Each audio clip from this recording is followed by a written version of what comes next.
পাঁচটি সোনালী সময় আছে, যে সময়গুলো একজন মুমিনের জন্য, একজন বান্দারের জন্য অত্যন্ত সুবর্ণ সুযোগ আল্লাহ সুবহানাহু ওয়া তাআলার কাছে তার চাওয়াগুলোকে পেশ করার জন্য, আল্লাহ সুবহানাহু ওয়া তাআলার কাছে নেক আমল করে কাছাকাছি যাওয়ার, আল্লাহ সুবহানাহু ওয়া তাআলাকে সন্তুষ্ট করার জন্য খুব মূল্যবান এই সময়গুলো।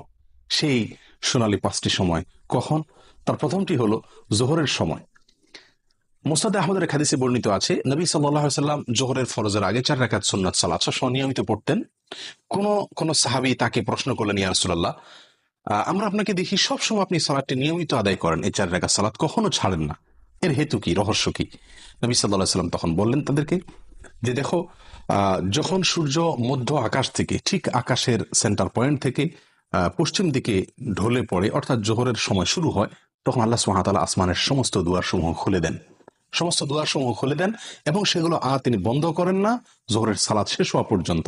ফাউহিব্বু আন ইউসআদা লি ফিহা খায়র, আমি চাই, আমার কাছে ভালো লাগে, আমার পছন্দ হয় যে এই সময়ে আল্লাহ যখন আসমানের দুয়ার সমূহ খুলে দেন, এই সময়ে আমার কোন নেক আমল যেন উপরে ওঠে, সেজন্য আমি নিয়মিত এই 4 রাকাত সুন্নাত আদায় করে থাকি। প্রিয় সম্মানিত ভাই বোনেরা, এখান থেকে আমরা জানতে পারলাম যে আল্লাহ সুবহানাহু ওয়া তাআলা আসমানের দরজাসমূহ, দুয়ারসমূহ খুলে দেন, যে সেই সোনালী সময়গুলোর ভিতরে একটি হলো এই জোহরের সময়টুকু, অর্থাৎ জোহরের ওয়াক্ত শুরু হওয়ার পর থেকে নিয়ে জোহরের সালাত শেষ হওয়া পর্যন্ত এই সময়টুকুতে আল্লাহ সুবহানাহু ওয়া তাআলা আসমানের দুয়ারসমূহ খুলে দেন। এবং এর পাশাপাশি আমরা নিয়মিত হয়তো অনেকেই আলহামদুলিল্লাহ জোহরের আগের এই সুন্নাত সালাত আদায় করি, কিন্তু হয়তো কয়জন লক্ষ্যই করি না আমরা যে এই সময়টুকু আসমান এর দরজাসমূহ আল্লাহ সুবহানাহু ওয়া তাআলা খুলে দেন। সেই কথা মাথায় রেখে যদি আমরা সালাত আদায় করি, এবং নবী সাল্লাল্লাহু আলাইহি সাল্লামের প্রিয় ছিল যে এই সময় কোনো নেক আমল যেন উপরে ওঠে, আর সেদিকে তাকায় যদি আমরা ওই 4 রাকাত সুন্নাত আদায় করি, নিঃসন্দেহে সেখানে ভিন্ন রকমের স্বাদ, ভিন্ন রকমের মাত্রা আমরা অনুভব করতে থাকবো। এইগুলো এক সময় জোহরের সময় আল্লাহ সুবহানাহু ওয়া তাআলা আসমানের দুয়ার সমূহ খুলে দেন, যেটি মুসনাদ আহমদের হাদিসে বর্ণিত হয়েছে বিশুদ্ধ সূত্রে। নাম্বার 2, আজানের পরে। আজানের পরের যে সময়টুকু, আজানের পর কিছু সময়, এই সময়ও আল্লাহ সুবহানাহু ওয়া তাআলা আসমানের দুয়ার সমূহ খুলে দেন।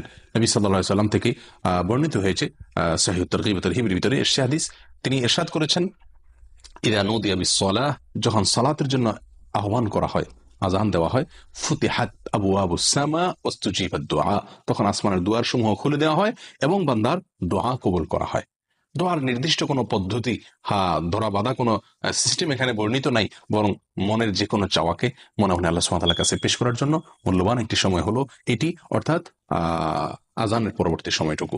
এটিও সোনালী 5টি সময়ের দ্বিতীয় এবং গুরুত্বপূর্ণ একটি সময়, আজানের পরবর্তী সময়টুকু।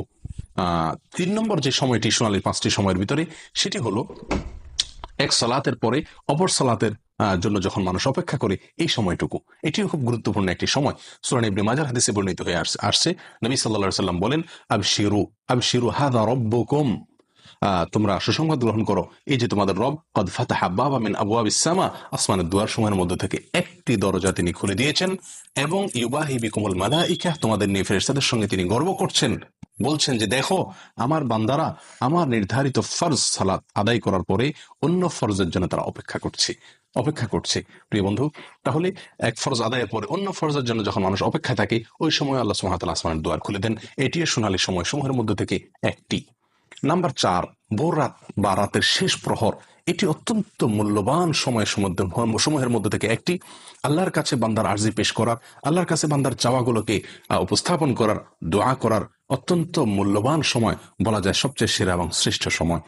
নবী সাল্লাল্লাহু আলাইহি সাল্লাম ইরশাদ করেছেন, এই সময় আল্লাহ সুবহানাহু ওয়া তাআলা আসমানের দুয়ার সমূহকে খুলে দেন এবং একজন ঘোষণা দিতে থাকে, আছে কি কোনো প্রার্থনাকারী যে চাইবে, প্রার্থনা করবে, আল্লাহ তাআলা তার প্রার্থনা মঞ্জুর করবেন? আছে কি কোনো বিপদগ্রস্ত যে ব্যক্তি বিপদে পড়ে আছে, সে আল্লাহর কাছে মুক্তি চাইবে, আল্লাহ তাআলা তাকে মুক্তি দান করবেন? এভাবে যে কোনো মুসলিম এই সময় দোয়া করলে আল্লাহ তাআলা দোয়া কবুল করেন এবং আসমানের দুয়ার সমূহ খুলে দিয়ে রাখেন দোয়া কবুলের জন্য। তবে 2 শ্রেণীর ব্যক্তিকে আল্লাহ তাআলা এই সময় তাদের দোয়া কবুল করেন না। তার ভিতরে হলো, এক ব্যক্তি হলেন যিনি পেশাদার ব্যভিচারিণী মহিলা, সে। আর দ্বিতীয়ত হলো যে লোক ব্যবসায়ীদের কাছ থেকে চাঁদাবাজি করে, ব্যবসায়ীদের কাছ থেকে চাঁদা আরোপ করে অর্থ আত্মসাৎ করে, এই ব্যক্তি এবং পেশাদার ব্যভিচারিণী, এই 2 ব্যক্তি ছাড়া আল্লাহ সুবহানাহু ওয়া তাআলা তাদেরকে তওবা করার পরে তাদেরটাও আল্লাহ তাআলা মাফ করেন। এই 2 ব্যক্তি ছাড়া, এই 2 কাজে লিপ্ত থাকলে, সেই ব্যক্তিরা ছাড়া আর অন্য সময়ের দোয়াকে আল্লাহ তাআলা কবুল করেন এবং আসমানের দুয়ার আল্লাহ তাআলা খুলে দেন। সময়ত ভাই বন্ধুগণ, এরপরে 5 নম্বর সোনালী সময় যেটি, সেটি হলো একটি গুরুত্বপূর্ণ দোয়া, যেটিতে আল্লাহ তাআলার বড়ত্ব, আল্লাহ তাআলার প্রশংসা এবং আল্লাহ তাআলার পবিত্রতা বর্ণনা করা হয়ে থাকে। এই বিশেষ ভাষায় যখন আল্লাহ সুবহানাহু ওয়া তাআলার কাছে বান্দা দোয়া করে বা আল্লাহ তাআলার জিকির করে, তখন আল্লাহ সুবহানাহু ওয়া তাআলা আসমানের দুয়ার সমূহ খুলে দেন, যেটি সহিহ মুসলিমে বর্ণিত হয়েছে। আব্দুল্লাহ ইবনে ওমর রাদিয়াল্লাহু তাআলা বলেন, একবার নবী সাল্লাল্লাহু আলাইহি ওয়াসাল্লাম সালাত আদায় করছিলেন সাহাবীদেরকে নিয়ে। পিছন থেকে কেউ একজন একটি দোয়া পাঠ করলেন। দোয়াটি হলো এই: আল্লাহু আকবার কবীরা ওয়ালহামদুলিল্লাহি কাসীরা ওয়া সুবহানাল্লাহি বুকরাতাও ওয়া আসীলা। আল্লাহু আকবার কবীরা ওয়ালহামদুলিল্লাহি কাসীরা ওয়া সুবহানাল্লাহি বুকরাতাও ওয়া আসীলা। নবী সাল্লাল্লাহু আলাইহি ওয়াসাল্লাম সালাতের শেষে জিজ্ঞাসা করলেন, মানিল কাইল, কোন ব্যক্তি এই দোয়াটি পাঠ করলেন? তখন যিনি পাঠ করেছিলেন তিনি বললেন, ইয়া রাসূলুল্লাহ, আমি পাঠ করেছি।